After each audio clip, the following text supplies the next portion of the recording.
On bottom line viewers, it's Mitch here live with your NFL Week 9 picks, straight up and versus the spread. Week 9 is here, another week of NFL action, and if you are a fantasy player, I know that you know that there are a lot of buys this week, so a lot of teams are on bye. Last week, we had a great week. We had a phenomenal week. We had probably the best week betting all season long here on the channel, and we're looking to continue that success. When we take a look at our record so far this season, we are moving our way up in the standings, okay? So straight up, we went 11-4 with an odd 15-game week last week. We went 8-7 versus the spread here on the Pick Show every Wednesday. And we went 72-51 straight up for the year so far. Overall versus the spread, we are above 500, 6 games above 500. So that's our current standings in terms of the picks record. Last week, a solid 11-4 straight up. And we did go 4-1 on our spread best bets, 3-2 on our over-unders. So that was a successful week overall from a best bets perspective and from a picks perspective. So let me know your picks in the comments. As we always do, guys, we are live, so make sure to let me know who you are picking for every matchup. If you want to give me your score, if you want to give me your prediction for how the game's going to go, let me know in the live chat. Also, just get in that live comment section below. Get in that comment section below after the fact if you're watching this after and not live. And let me know who you're picking.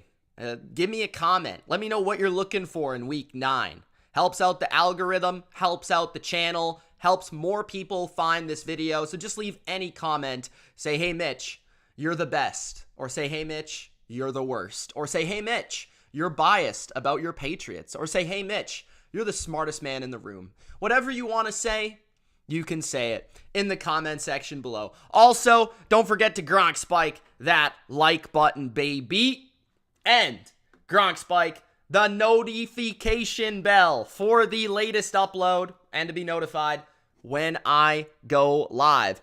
So as we know, the mid-season is here, and I already ranked every team on my tier rankings for the rest of the season, projecting forward for every team in the NFL from number 32 to number 1. We are going to also have tier rankings for quarterbacks, so how they've currently played so far this year, and then also projecting forward. We're going to do tier rankings for quarterbacks, and that will also be coming soon. And probably by the end of the week, I'm going to update my playoff predictions for the rest of the year, give you my mid-season playoff predictions. Okay, let's get rolling. Let's get it started with Thursday night football. We have the Philadelphia Eagles at the Houston Texans. And I expect fully for this to be an absolute shellacking. And I will be live for it because I promised you I would go live for every Thursday night. So I hope you join me. We're going to fly, Eagles, fly. And the Philadelphia Eagles are going to win it a lot to a little. Why? I would have some confidence in most matchups taking a home team plus 14. But here's the problem, guys. Here's the problem. The Philadelphia Eagles are probably the best rushing team in football. The Houston Texans are probably the worst run defense in football. That's a problem. It's a problem. If you watched last week, the Houston Texans could not tackle Derrick Henry. It looked like an NFL player playing against a high school football team. That's what it looked like. Miles Sanders is going to be running wild like Hulkamania. Jalen Hurts is going to be slicing and dicing. And this Eagles defense is the real deal, Holyfield, and Big Al knows that. This defense going to come to play early. They won't have to do much late. Maybe the Texans pad their stats, but I'm expecting a blowout on Thursday night. I would be shocked if this game was close. Shocked. Okay? Before we get to the Sunday games, guys, I do want to let you know that you got to, for Thursday night, head over to my favorite way to have action on the NFL. You know what that is. Underdog Fantasy, baby. Underdog Fantasy is the place to go. It's the place to be. If you haven't tried Underdog Fantasy's Pick'ems, give it a try on Thursday Night Football. You know how you can save yourself entertainment for Thursday night. You go on to Underdog Fantasy, you play a Pick'em parlay like I just did. See my entry right there? I got Jalen Hurts lower than 29 passing attempts. I got Miles Sanders higher, 79.5 rushing yards. I got Davis Mills to scramble for just 2 yards. I got Dameon Pierce higher, 17.5 receiving yards. And I've got Jake Elliott lower than 1.5 field goal attempts because all he does is kick extra points because all the Eagles do is score touchdowns, guys. So I'm going to share my picks with you guys. I'm going to give you this link. Put it in the live comment section. All you got to do is use the promo code BLV when you sign up. And I promise you, Underdog Fantasy will double your first deposit up to $100, guys.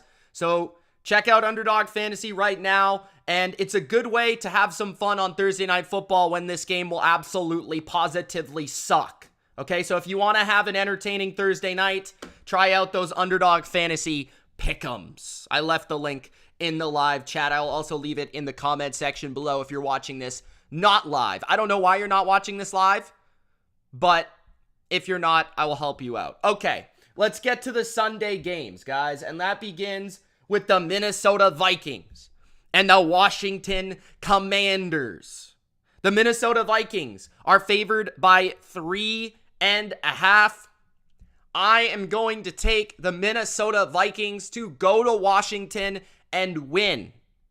But I'm taking the 3.5 with the commies. I'm taking the commies plus the 3.5. Why am I taking the commies plus the 3.5? I've been impressed with the baller isms of Taylor Heineken. Okay? My boy Heineken has stepped up to the plate. He's been making throws. He's been making plays. He has a great rapport, a great chemistry with Terry McLaurin. And this man he just stays in football games. He just stays in it. He makes the plays. And the Washington Commanders have gotten a lot better. The Washington Commanders have gotten better defending the run, where they're going to be able to make this Minnesota offense one-dimensional. They're going to be able to create pressure on Minnesota up front with their interior pass rush against Kirk Cousins, making Kirk Cousins a little antsy here and there, forcing him to throw a couple bad throws that he wouldn't against other teams. This is in Washington. It's not in Minnesota. Minnesota's a lot better at home. And on the other side of the ball, I think that the Washington Commanders can throw the ball, and Heineken's not afraid to throw that baby down the field and test this secondary, the old man Pat Pete and the rest of the crew. So I do think Minnesota will win the game. I do think they're the superior team. I do think they are better than Washington. There's no doubt about it. They are 6-1 at this point, and I loved how they played offense last week. But I think the commies are just playing competitive football right now. Don't look now, but they've won 3 in a row, guys. This team won 3 in a row, right? So they're getting a lot better, and they're trending in the right direction, and they are 4-4. So don't sleep on Washington. I like the hook on this one. I think the Vikings find a way to win by a field goal. The next game is the Carolina Panthers at the Cincinnati Bengals. And I'm going to be honest with you, my first thought for this game was take the points with the Carolina Panthers, especially when it was at 7.5. But it's dropped to 7. And when I really thought about it, I thought about Joe Burrow coming off a disgusting, embarrassing loss at the hands of Kevin Stefanski, Nick Chubb, Jacoby, Wolfgang Brissett. And I fully expect Joe Burrow to respond. Joe Burrow to play better. Joe Burrow to get this team motivated. Joe Burrow in front of his home crowd. There's something about this new era in Cincinnati where that home crowd of the Bengals, man, I'm telling you. They got something going in Cincinnati. I don't know if it's the skyline chili. I don't know what it is. But there's something cooking over there in Cincinnati with the home field. I think the Bengals defense shows up in this game after a pretty bad performance against the Browns. I know that they lost Chidobe Awuzie. That does definitely hurt. But I think that Lou Armadillo shows up with a game plan. He has those boys playing hard. I think they get some pressure on PJ Pajama Walker. And they force a couple errors. They force a couple bad throws. Foreman's a beast. Moore's a beast. I like those boys in Carolina, but this Carolina secondary's beat up. Dante Jackson on the injury report. Justin Burris on the injury report. They got some guys injured in the back end. I think that helps Cincinnati with T. Higgins, with Tyler Boyd, without Jamar Chase. When there's some injuries in that secondary, those guys can take advantage. I just think they struggle against Cleveland. I think it's a bad matchup for them. I do not think this is a bad matchup for them. And I think back at home, they cover, they come back with a vengeance and play much, much better football on Sunday. So give me Cincinnati to win and give me Cincinnati to cover.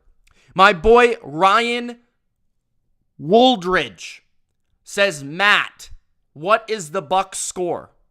I'm not sure who Matt is. I'm not sure who you're talking to, brother. Matt Hasselback, Matt Hardy. I don't know who you're talking to. My name is Mitch, Ryan. I don't know if you're talking to somebody else. What is the Bucs score? You will find out tomorrow, man. You will find out tomorrow. How about that? You'll find out tomorrow. I appreciate the super chat. I appreciate the support. I appreciate the $2, brother. But you will find out tomorrow. Because you called me Matt, I'm going to make you wait. Okay? I'm going to make you wait. Next up, we've got the Buffalo Bills at the New York Jets. The Jets, Jets are getting 12.5 points at home. A team that's above 500, guys, is getting 12.5 damn points at home. That's crazy. Think about that for a second. That's a lot of points. What's going on, Jordan? I got the Buffalo Bills to win, but give me the points. Why give me the points, you ask? Well, I know Zach Wilson is immature. I know Zach Wilson doesn't know how to chew gum. I know Zach Wilson prefers moms over football, but I've got to take the Jets with the points. I like the defense. I like the defensive line. I like how Robert Saleh has these guys playing. I like how they can get pressure on the Bills. I like how they can make some stops. I like the Jets defense. I like Sauce. I like this secondary. I think the Jets defense is for real. They sacked Mac Jones 6 times. And this game is not in Buffalo, which is where I'd be afraid of having Zach Wilson on my side and a bad offensive line on my side. This game is in New York, New Jersey, MetLife, the worst turf in the league. So I'm taking the points with the 12.5, although I would have preferred 13 because 13's a lot more of an NFL number because games could land on 13 more often. But I'll take the 12.5, and I will take the Bills to win because the Bills are the best team in football. It's that simple, and I don't trust the Jets' offense that much to score like over 17 points in this game. But I don't think the Bills are going to score 30 here.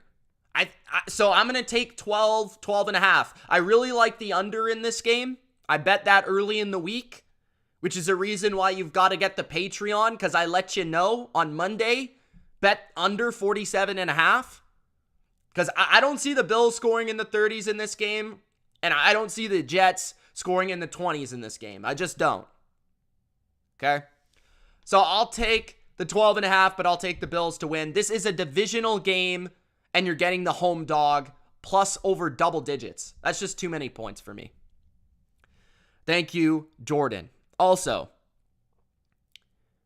Hector, yes, Matt Hardy, he was referring to. Tessa says, fly, Eagles, fly, on the road to victory, fight, fight, fight. Now, Tessa, you still haven't answered me. What happened? We're still looking for you on the Seahawks stream. Don't know where you went. Shout out to Isaiah. Shout out to Singh. Shout out to Big Al. Shout out to Jonathan. Shout out to Steven. We got the people in the chat. We love the people in the chat. Caesar, of course, in the chat. Shout out to those people. All right. Next up, we've got the Green Bay Packers at the Detroit Lions. The Packers are favored by 3.5 points on the road in Detroit. I've got the Packers winning. Why do I got the Packers winning? Because this is Aaron Rodgers versus the Detroit Lions. Do I need to say anything else?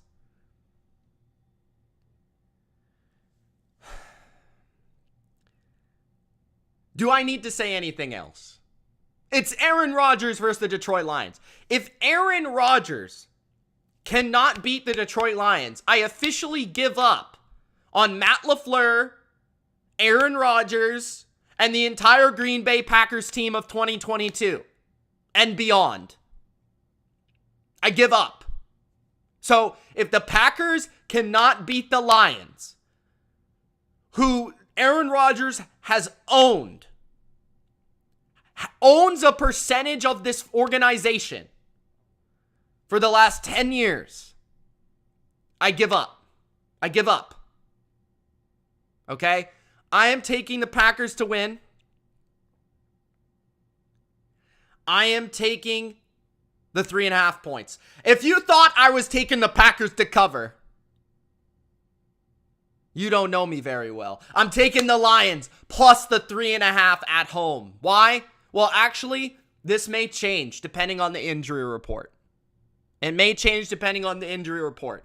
The reason I'm taking the Lions right now with the points is because the Lions can run the ball.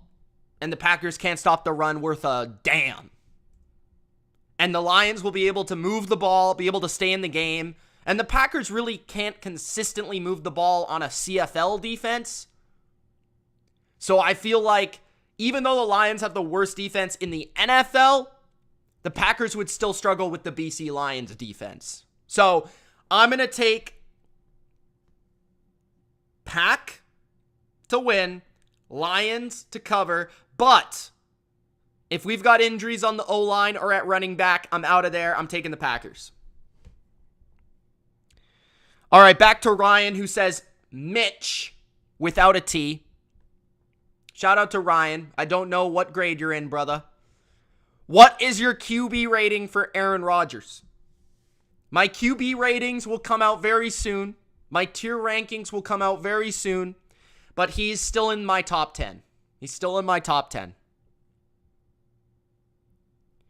Okay, next, we've got the Indianapolis Colts at the New England Patriots, baby. We've got the Pats, and the Pats are back. New England at home versus Sam Ellinger. I don't know, some dude that used to play for the Longhorns.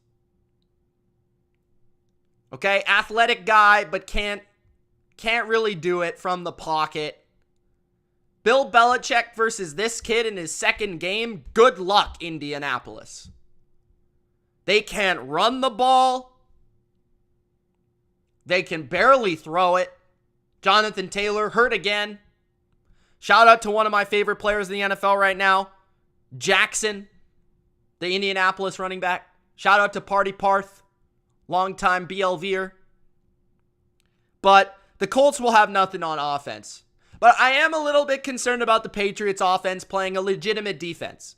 A legitimate defense that played them well last year. Now, that was Matt Eberflus' defense, not Gus Bradley. But, you know, we've got Steph Gilmore, DeForest Buckner, a strong D-line, pretty good secondary. Colts defense is a top 10 unit. I don't think it's going to be easy for Mac Jones and this offense once again. But as long as we can play some solid defense, some complementary football, protect the football, I think that we win this game fairly easily. It might not look very pretty or elegant, okay? But it might be pretty comfortable at the end of the day. So I'm going to take New England, and I'll take them minus the 5.5. If this was 6, like 6 is a key number. I like that it's under 6, because the Patriots could very well win 20-14.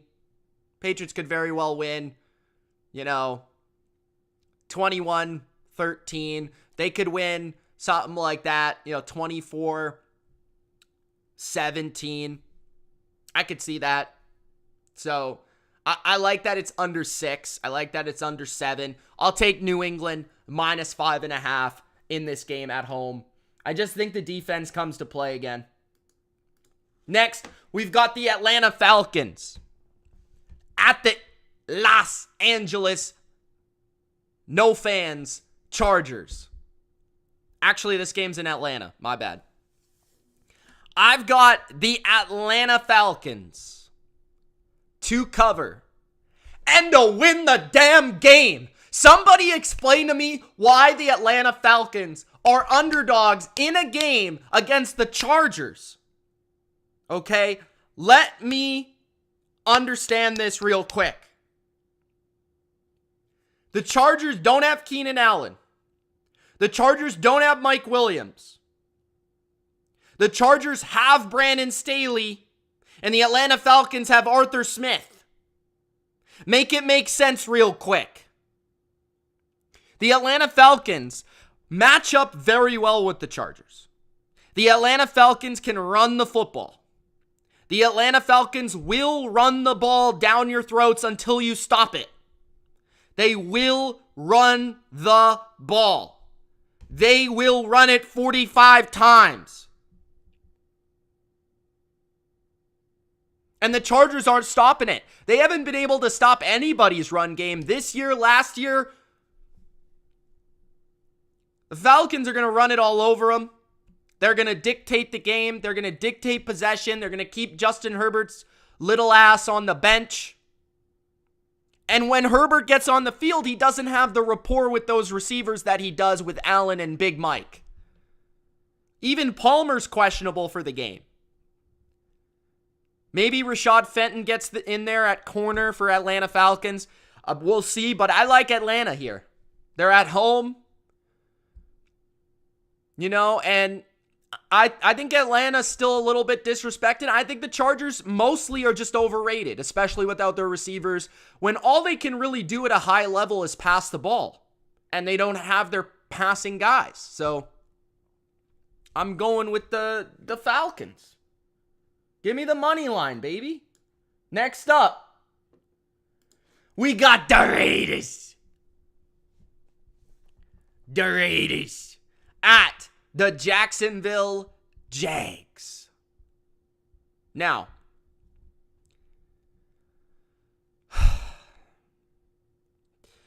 listen to me. Derek Carr I know that your head is directly up your ass right now. Please remove your head from your ass for this game, because you cannot see the field very well when your head is in your ass. You might have better vision with your head out of your rear end. Okay? Josh McDaniels. I know you're in love with these fullbacks. I know you got a thing for bigger men out there, okay? Take that fullback, remove him from the field, put a guy named Hunter Renfrow on the field, and play with 3 receivers more often. Throw the ball a little bit more. Get a little bit more balance in there. Okay? I understand you want to run the ball, but you got to have some balance here. You got to have a little balance. Okay? Defense. Can somebody other than Max Crosby do something? Please. Chandler Jones, where you at? Denzel Perryman, where you at? We need some defense in Raider Nation. But that being said, I'm putting my Raider fandom on the line. If the Raiders do not beat Jacksonville, I will not pick the Raiders for the rest of the season. I'm laying it down. I'm laying down the law. Raider Nation. If the Raiders do not beat Jacksonville, I am done. Like Vince Carter in the All-Star game. I am done, bro. I am done with the Raiders if they do not beat Jacksonville. I've got the Raiders to win. I've got the Raiders to cover. And that is all I'm going to say about that. Trevor Lawrence, never going to be good. He's never going to be great. I shouldn't say good. Great. He needs his head examined. Something up there not right. And they continuously mess the game up. I mean, I can't wait for Doug Peterson to go for it in this game 3 times unnecessarily. Can't wait. Bart Scott voice. Next, Miami Dolphins at the Chicago Bears. Chicago traded Roquan, traded Robert Quinn. Everybody's down on him, right? Everybody's down on him. Games in Chicago, okay? But it's expected to be fairly sunny.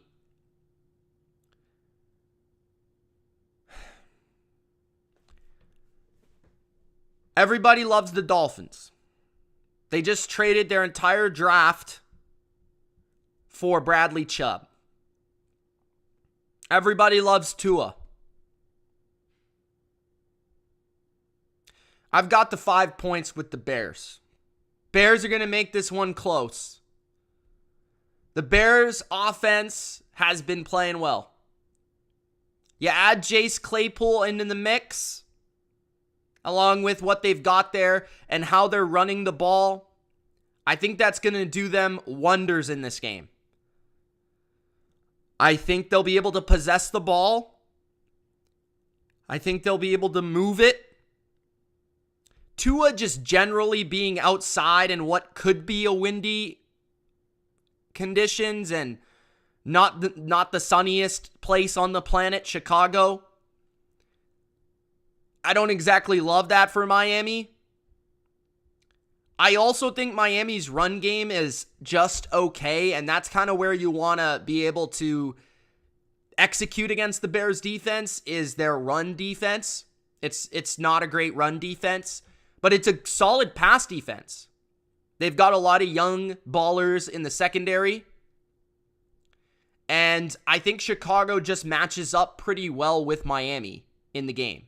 Now, I do think Miami will win because they're the better team. They're the more talented team. But I think the Bears should keep this one pretty competitive. So give me the Bears at home plus the 5, but the Dolphins to win the game. Next, Seattle at Zona.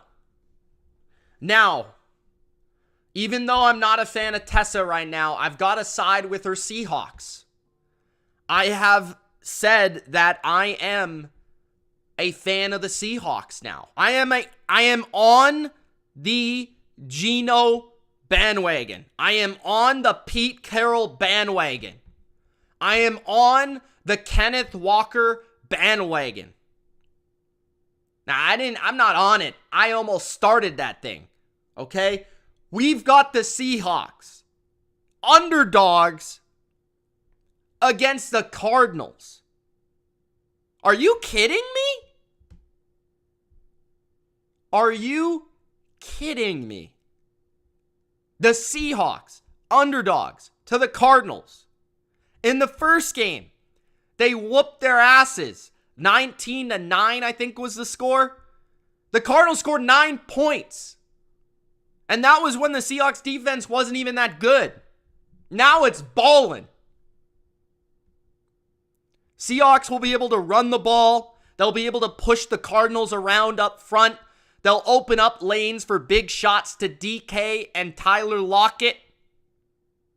And defensively, I love the way that this defense is flying around. I love how fast they're playing. I think that comes in handy when you play Kyler Murray. And Tariq Woolen is going to go toe-to-toe with D-Hop. I love the Seahawks this week. I got the Hawks to win. I got the Hawks plus the points. I don't care that they beat them the first game. I don't care that it's division in Arizona. The Seahawks are actually kind of good, and the Cardinals are not good. It's that simple. Plus, the Seahawks, you could argue, have the better quarterback and the better coach for sure. Love you too, Chris. Seahawks. Next. The Rams at the Bucks. Nice transition, Tessa, she says. And Mitch, we play Brady next week. Thank you for the transition. We've got Tom Brady at home playing the Los Angeles Rams. Now, the Rams might not have Cooper Kupp, a.k.a. their entire offense, a.k.a. their entire team. Cooper Kupp. He got hurt. Okay? Maybe he'll play, maybe he won't. Matthew Stafford, turnover prone. Rams O-line, non-existent. If there is a team that actually runs the ball worse than the Bucks, it's the Rams. And the problem with the Rams is they continuously run it. The Bucks sometimes actually just say, screw it, we can't run it, so we'll throw it. Okay? The Bucks should have Evans and Godwin and Julio in the game. And the Bucks did look a bit better on offense last week against the Ravens, at least for stretches. They could have definitely scored more points than they did in that game. The problem I have about the Bucks here is recent history. When they played the Rams, they have not performed well. But this is also kind of a revenge spot for the Bucks because of their loss in the playoffs, and I'm sure it's going to be easy to get motivated for this game, right? It's going to be easy to get motivated for this game if you're Tampa Bay.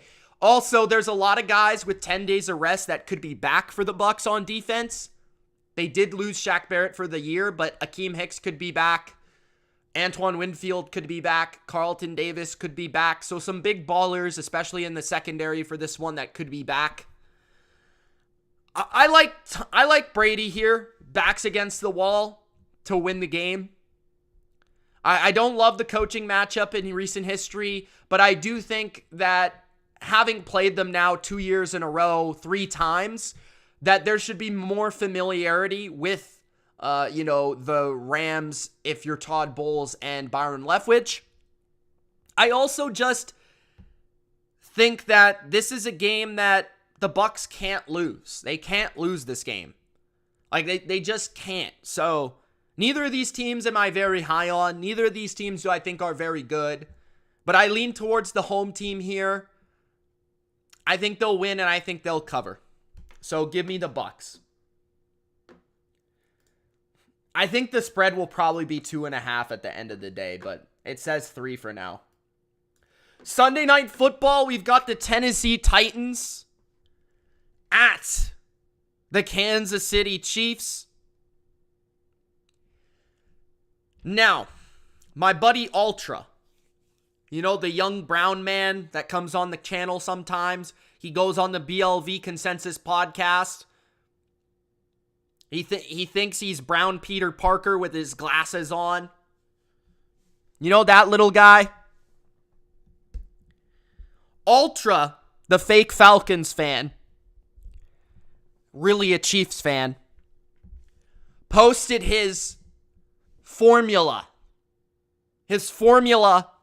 for how this game's going to go. His formula for who's going to win, the Chiefs or the Titans. And he said, my formula loves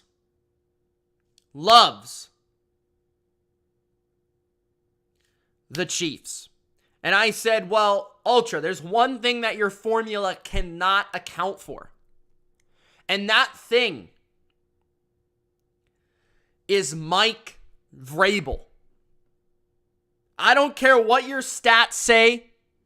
I don't care what your advanced stats say. I don't care what your PFF grades say. Mike Vrabel plus the points. Sunday night. Give me 12.5 with Mike Vrabel. I don't care who the quarterback is. Derrick Henry's going to touch the football 50 times if he has to. The Titans' defense is pretty good. It's not a pushover, and the Titans' defense has plenty of experience of playing Andy Reid and Mahomes. And they whooped their asses last year. Understanding that the Chiefs have revenge in their hearts from that last year's game, but the Titans just know how to play them competitively, right?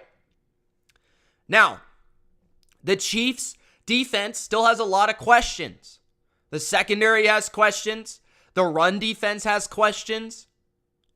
I think the Titans play this one close. I think this is an ugly game. I think this is an ugly football contest. And I think Mike Vrabel is the reason why. So give me the points. But I am taking the Chiefs to win. It's Arrowhead on Sunday night against a backup quarterback. There's no doubt I'm taking the Chiefs to win. But I think the Titans keep this one close. If Tannehill were in this game, this would actually be a really good game, I think, personally. But he's not going to play probably. So, yeah. And the final game is the Baltimore Ravens at the New Orleans Saints. And this is the game that I have no idea who to pick. I don't know who to pick. And my heart and my mind, in a way, both kind of say pick the Saints. But in the other side, the other portion of my mind is my memory. Okay? So I've got the mind of the football mind that says, okay, this is Saints at home, Monday Night Football. As a dog, take the points. Plus Mark Andrews hurt. Plus I like the way the Saints are playing. My heart says Saints are the underdog, and those fans are crazy. But the other portion of my mind says, the memory says, the Saints don't do well when they play running quarterbacks. They don't do well when they play quarterbacks who can run. They don't do well against the Jalen Hurtses, the Marcus Mariotas of the world. So for that reason, I will take the New Orleans Saints to win the damn game. Saints to win. Give me the 2.5 points at home. I'm not comfortable with the Ravens. With all these injuries on offense, Rashad Bateman, Mark Andrews, I'm not comfortable. And I like the way Andy Dalton is playing. So give me the Saints at home. There it is. Hope you guys enjoyed this live picks video, straight up and versus the spread. If you did, don't forget to spike the damn like button. Don't forget to subscribe to the channel for more. And don't forget to spike the notification bell for the latest upload.